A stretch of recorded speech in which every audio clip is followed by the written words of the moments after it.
Saudara ayah kekasih Vina Ibtu Rudiana diminta untuk hadir dalam sidang peninjauan kembali yang diajukan Saka Tatal. Kuasa hukum Rudiana menegaskan Rudiana tak akan hadir dalam sidang tersebut. Kuasa hukum Rudiana Pitra Romadoni mengatakan tidak ada novum atau bukti baru dalam sidang PK yang diajukan Saka Tatal, sehingga tak ada kepentingan untuk menghadirkan Rudiana dalam persidangan. Terkecuali novum yang diberikan Saka Tatal sangat kuat, sehingga diperlukan kehadiran Rudiana dalam persidangan. Buat kami lebih sakit, Eki adalah anak karena kami melihat tidak ada novum di situ, bukan novum, kami tidak akan menghadirkan Ibtu Rudiana. Kecuali novum beliau itu sangat kuat dan luar biasa gitu loh. Jadi kami pastikan di situ Rudiana tidak akan kita hadirkan dari penasihat hukum. Dengan alasan karena tidak ada bukti baru itu tadi? Tidak ada bukti baru yang kita lihat di situ, jadi tidak perlu gitu. Saudara kuasa hukum Saka Tatal meyakini kematian Vina dan Eki pada 2016 disebabkan karena kecelakaan tunggal, bukan karena pembunuhan. Pihaknya pun mengajukan 10 novum atau bukti baru untuk membuktikan hal tersebut dalam upaya peninjauan kembali kasus Vina. Lalu apakah kehadiran Ibtu Rudiana sangat penting di sidang PK Saka Tatal? Kita akan bahas bersama mantan Kabareskrim Polri, Komjen Purnawirawan Susno Dwaji yang sudah bergabung bersama kami di Kompas Malam. Selamat malam Pak Susno, terima kasih atas waktunya. Selamat malam Mbak Jihan, selamat malam seluruh pemirsa. Ya, selamat malam Pak Susno. Ini ada permintaan untuk menghadirkan Ibtu Rudiana dalam sidang PK Saka Tatal. Seberapa penting Pak sebenarnya kehadiran Ibtu Rudiana dalam sidang PK tersebut? Kalau memang ada permintaan, ya sebaiknya hadir ya. Kenapa hadir? Karena itu adalah forum resmi, kemudian itu forum pengadilan untuk mengklarifikasi apa yang dikatakan oleh Saka Tatal. Misalnya dia ditangkap oleh Rudiana, kemudian dalam perkara ini seolah-olah ya tanda petik ya, saya nggak nuduh ya, karena yang beredar di masyarakat bahwa diarahkan oleh Rudiana dan sebagainya. Nah, benar apa tidak itu, ini kan sudah masuk di dalam pengadilan. Nah, kalau itu seandainya tidak benar, ya dibantah gitu kan. Nah, cara membantahnya berikan penjelasan di pengadilan. Sesuatu yang dituduhkan atau yang disangkakan, kalau tidak dibantah kan dianggap benar kan. Jadi rugi kalau nggak hadir. Jadi rugi kalau tak hadir menurut dari Pak Susno. Ini maksudnya kehadiran dari Ibtu Rudiana ini untuk mengklarifikasi apa yang disampaikan oleh Saka Tatal, seperti itu ya Pak? Iya, jadi Saka Tatal kan sudah ngomongnya kan macam-macam ya. Saya sulit kalau untuk menginventarisir. Misalnya katanya dia ditangkap, dia dalam pemberian kesaksiannya dia disiksa gitu kan. Sampai dengan hal-hal yang tidak pantas untuk kita bicarakan ya, misalnya selain dipukul ada penyiksaan-penyiksaan yang lain yang kita pandang itu tidak manusiawi. Nah, itu kan belum tentu benar. Kemudian dalam hal membuat berita acara soal katanya yang beredar isu kan itu diarahkan, yang ngarahkan Pak Rudiana katanya. Apakah hal ini akan diungkap di dalam pengadilan oleh Saka Tatal atau penasihat hukumnya Saka Tatal? Kalau itu diungkap, seandainya apa yang disampaikan di pengadilan itu tidak benar, maka dibantah. Nah, cara bantahnya ya dengan menghadiri tentunya. Tapi namun demikian, ini semua adalah hak pribadi Pak Rudiana yang harus dihormati. Hadir apa tidak terserah. Kalau dia pandang itu menguntungkan tidak hadir, ya mungkin dia tidak hadir. Tapi kalau dia pandang rugi kalau tidak hadir, ya sebaiknya hadir gitu. Kalau dari Pak Susno sendiri setuju nggak sih kalau Pak Rudiana ini dihadirkan dalam sidang? Saya tidak bisa mengatakan setuju apa tidak. Tetapi kalau saya tidak mau mewajibkan Pak Rudiana, tapi saya buat pada diri saya sendiri ya. Ini bukan Rudiana ya. Saya sendiri seandainya menghadapi problem begitu, saya akan hadir, akan jelaskan ya.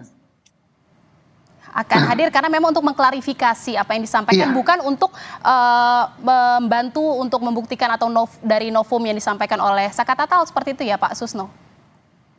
Yang akan menentukan apakah itu nupum atau bukan, apakah nupum itu diterima apa tidak, bukanlah para saksi yang memberi penjelasan, bukan para ahli, bukan juga hakim yang 3 orang apa berapa ya yang menyidangkan itu. Tapi nanti hakim di Mahkamah Agung di mana berkas daripada peninjauan kembali ini akan dikirim ke Mahkamah Agung. Jadi tidak ada satupun baik penasihat hukum Sakatatal, penasihat hukum pihak lain, ataupun hakim yang di persidangan itu yang bisa menentukan bahwa nopum itu diterima apa tidak, itu adalah kewenangan Hakim Agung yang menyidangkan, termasuk jaksa. Ya kemarin jaksa kan penasihat hukum mengajukan berapa 10 nopum ya, kemudian oleh jaksa ditolak semua. Ya wajar. Kenapa ditolak semua? Kalau dia terima berarti nopum itu udah disetujui kan, ya udah selesai sidang. Nah, tentang apakah penolakan jaksa itu benar apa tidak, bisa diterima oleh pengadilan apa tidak, itu diserahkan kepada Hakim Agung yang akan memutus perkara ini. Kalau dari Polri sendiri Pak, apakah ada dorongan untuk bisa menghadirkan Rudiana di sidang PK Sakatatal ini? Kalau yang Anda baca? Saya tidak bisa ya. Kenapa tidak bisa? Karena persoalan ini bukanlah persoalan lembaga Polri ya, tapi persoalan pribadi Rudiana gitu. Karena ini menyangkut anaknya, menyangkut kesaksiannya, bukan menyangkut Rudiana sebagai apa jabatannya ya pada waktu itu, Kanit Narkoba, bukan juga sebagai Rudiana anggota Polri. Persoalan yang menimpa Rudiana dan persoalan yang dihadapi Rudiana adalah persoalan pribadi. Jadi harus kita pisahkan antara Rudiana sebagai pribadi dan Rudiana sebagai anggota Polri. Baik, ini kembali lagi ke 10 novum yang diajukan oleh kuasa hukum Sakatatal Pak Susno. Ini kan pihak dari Sakatatal meyakini bahwa kematian Vina dan Eki ini adalah karena kecelakaan tunggal, bukan karena pembunuhan. Ini Anda membacanya seperti apa? Ya jelas kan dari Polres ya, Polres Kabupaten, saya ulangi ya, Polres Kabupaten, bukan Polres Kota. Polres Kabupaten yang punya yurisdiksi atau wilayah hukum daripada perkara ditemukannya Vina dan 1 jenazah ternyata Eki, ditemukan darah, ditemukan helm, ditemukan sepeda motor dan lain-lain. Itu adalah kewenangan atau yurisdiksi dari Polres Kabupaten. Urusannya sudah selesai. Dia sudah tentukan ini kecelakaan lalu lintas, tunggal, dan jenazah sudah diberikan pada keluarga, sudah dimakamkan. Jadi apakah ini kecelakaan apa tidak? Ya polisi sudah menentukan kecelakaan. Polres Kabupaten Cirebon yang punya kewenangan. Yang pertama datang itu adalah Polsek Talun. Polsek Talun itu adalah salah satu kesatuan bawahan dari Polres Cirebon Kabupaten, bukan Cirebon Kota. Kalau Polres Cirebon Kota mau mengatakan ini adalah pembunuhan, ya buktikan dulu di mana TKP-nya. Kan harus dalam pidana itu kan harus ada lucus delicti tempat ya dan tempus delicti waktu kejadian. Taruhlah kita anggap waktu kejadiannya sama, 27 Agustus 2016. Tapi tempat kejadiannya di mana? Di kabupaten. Yang nyata-nyata kasat mata tempat kejadiannya adalah di flyover Cirebon. Itu bukan wilayah kota Cirebon. Itu wilayah Kabupaten Cirebon. Dan Kabupaten Cirebon telah bekerja dengan benar. Telah memproses dengan benar. Yang memproses adalah polisi lalu lintas sesuai dengan bidangnya. Ya, sudah dimintakan visum dan berkeyakinan itu kecelakaan lalu lintas sesuai bukti-bukti yang ada, ya tuntas dia. Artinya memang bisa dikatakan atau bisa nantinya menjurus bahwa ini adalah kasus kecelakaan tunggal, seperti itu Pak Susno? bukan menjurus, sudah terbukti kan. Yang membuktikan itu masa kita tidak menghormati Polres Kota Cirebon. Polres Kota Cirebon itu adalah penegak hukum resmi. Keputusannya dia itu.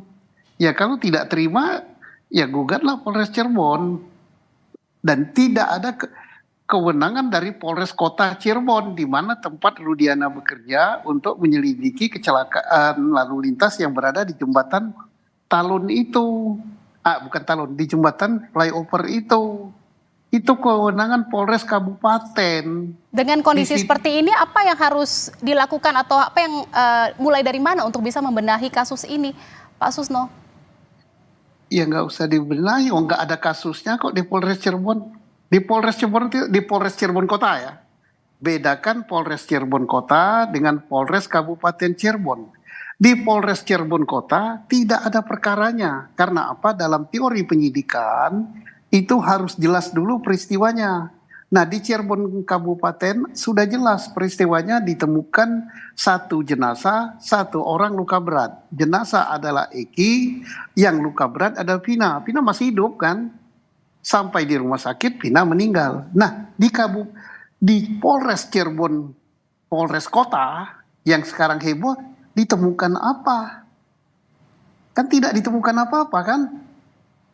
Selain daripada keterangan saksi, saksi siapa? Saksi Aep yang sekarang sudah ketakutan bersembunyi karena pembohong. Saksi Dede karena pembohong sekarang sudah ngaku bahwa dia bilang direkayasa. Saksi siapa lagi? Melnya kemana? Ya Udah banyak hilang. memang saksi yang akhirnya hadir gitu ya, yang muncul ke publik. Dan akhirnya juga masyarakat bertanya-tanya ini bagaimana kelanjutan dan sebenarnya seperti apa kasus sebenarnya dari kematian Vina dan Eki ini. Nanti kita akan tunggu saja bagaimana kelanjutannya. Terima kasih atas sudah bergabung bersama kami di Kompas Malam. Mantan Kabareskrim Polri, Komjen Purnawirawan Susno Dwaji. Terima kasih Pak Susno, salam sehat, selamat malam. Selamat